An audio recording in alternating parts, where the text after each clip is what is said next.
अस्सलामुअलैकुम मित्रों, केम छो बधा मजामां ने। तो चलो आज આપણે બનાવીશું ઈંડા પાલક કરી। તો એ માટે આપણે એક કુકરમાં થોડું પાણી લઈશું, એમાં આપણે ઈંડા ઉમેરી અને એને બાફવા રાખી દઈશું। આપણા ઈંડા બફાય ત્યાં સુધીમાં બીજી બાજુ આપણે પાલકને પણ બાફી લઈશું।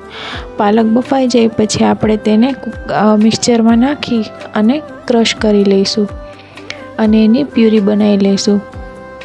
પછી આપણે બીજી સાઈડ એક કઢાઈમાં થોડું તેલ ઉમેરી અને એમાં આપણે જે બાફેલા ઈંડા હતા એ ઉમેરી દઈશું। હવે આપણા ઈંડા ગોલ્ડન થઈ જાય પછી આપણે તેની ઉપર ચપટી લાલ મરચું પાવડર ઉમેરી દઈશું।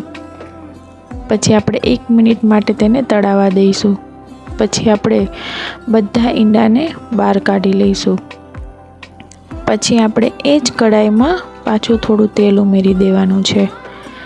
આપણું તેલ ગરમ થઈ જાય પછી આપણે તેમાં બારીક સમારેલી ડુંગળી ઉમેરી દઈશું। હવે આપણે ડુંગળીને ગોલ્ડન થવા દઈશું। આપણી ડુંગળી ગોલ્ડન થઈ જાય પછી આપણે તેમાં ટમેટાં ઉમેરી દઈશું। હવે આપણે ટમેટાને પણ તળાવા દેવાના છે અને ઢાંકણ ઢાંકીને આપણે ટમેટાને થોડીવાર માટે પાકવા દેવાના છે। પછી આપણા ટમેટાં પાકી જાય પછી આપણે તેમાં આદુ લસણની પેસ્ટ ઉમેરી દઈશું।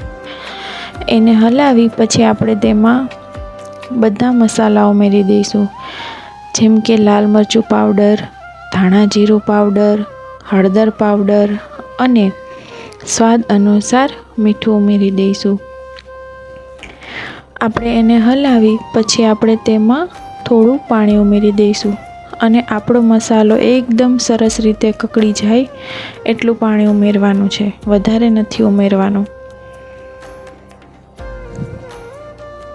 હવે આપણો મસાલો એકદમ સરસ રીતે કકડી ગયો છે તો આપણે એમાં ગરમ મસાલો ઉમેરી દઈએ।